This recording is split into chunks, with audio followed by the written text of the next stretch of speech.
வணக்கம். முதல்ல திருப்பரங்குன்றத்தில் விளக்கு தூணில் விளக்கு ஏற்றலாம் என்று இந்த உயர்நீதிமன்றத்தின் தீர்ப்பை நாங்கள் மகிழ்ச்சியோடு வரவேற்கிறோம். ஏனென்றால் இது தமிழர்களுக்கான உரிமையை பெற்று தந்திருக்கிறது. மறுபடியும் சொல்கிறேன், இது தமிழர்களுக்கான உரிமையை பெற்று தந்திருக்கிறது. தமிழையும் இந்துக்களையும் பிரிக்க முடியாது, தமிழையும் இந்து மதத்தையும் பிரிக்க முடியாது. அதனால் ஏதோ உரிமையை கேட்பவர்கள் இந்துக்கள் என்றும் அவர்கள் தமிழர்களிடமிருந்து வேறுபட்டவர்கள் என்பதை போன்ற திராவிட முன்னேற்ற கழகம் ஒரு தோற்றத்தை கொண்டு வந்து கொண்டிருக்கிறார்கள். தமிழ் கடவுள் தான் முருகன். முருகன் தமிழ் பாடல்கள், பல்லாயிரக்கணக்கான தமிழ் பாடல்கள் முருகன் மீதுதான் பாடப்பட்டிருக்கிறது. ஆக முருக பக்தர்கள் வேறு அல்ல, தமிழர்கள் வேறு அல்ல. அதனால்தான் திராவிட முன்னேற்ற கழகத்தை சார்ந்த ரகுபதி இன்னைக்கு சொல்றாரு, சட்டத்திற்கு புறம்பாக தீர்ப்பு வழங்கப்பட்டிருக்கிறதா. யாரு?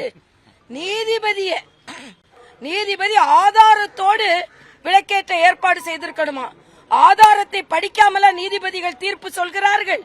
எந்த அளவிற்கு நீதிமன்றத்தை இவர்கள் அவமதிக்கிறார்கள். அது மட்டுமல்ல, பூர்ணச்சந்திரன் என்ற ஒரு தம்பி இந்த விளக்கேற்றும் உரிமைக்காக உயிரை மாய்த்திருக்கிறார். அந்த உயிரை மாய்த்ததற்கு நாங்கள் எங்களது வீர வணக்கத்தை இன்று நாங்கள் அஞ்சலி செலுத்துகிறோம். அது மட்டுமல்ல, திராவிட முன்னேற்ற கழக அரசு ஒரு முறை தீர்ப்பு கொடுக்கப்பட்டது, அப்பொழுதும் ஏற்றவில்லை. மறுபடியும் தீர்ப்பு உறுதி செய்யப்பட்டது, அப்பொழுதும் ஏற்றவில்லை. மேல்முறையீடு செய்தார்கள். மேல்முறையீடு செய்த பிறகு திருப்பியும் தீர்ப்பு வந்திருக்கிறது. ஆனாலும் ஏற்ற மாட்டோம், நாங்கள் உச்சநீதிமன்றம் செல்வோம் என்று சொல்கிறார்கள். ஒரே ஒரு நாள், தினம் தினம் ஏற்ற சொல்லவில்லை, ஒரே ஒரு நாள் கார்த்திகை தீபம் என்று ஏற்ற சொல்கிறார்கள். அந்த உரிமையை பெற்றிருக்கிறோம்.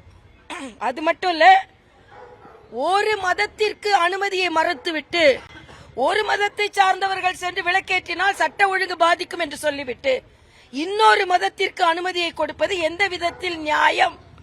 ஆக நீங்கள் இந்து மதத்திற்கு எதிராக திராவிட முன்னேற்ற கழகம் காழ்ப்புணர்ச்சியோடு நடந்து கொள்கிறது என்பது மட்டுமல்ல, தங்களது அதிகாரத்தை இந்துக்களுக்கு எதிரான துஷ்பிரயோகம் செய்தார்கள் என்ற குற்றச்சாட்டை நாங்கள் வைக்கிறோம்.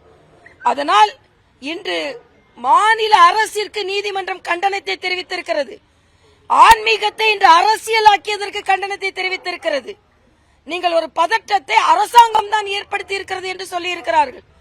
இது சட்டம் ஒழுங்கை பாதுகாக்க வேண்டியது அரசாங்கம். வேறு எங்கேயுமே தமிழ்நாட்டில் நிகழ்ச்சியே நடக்கலையா?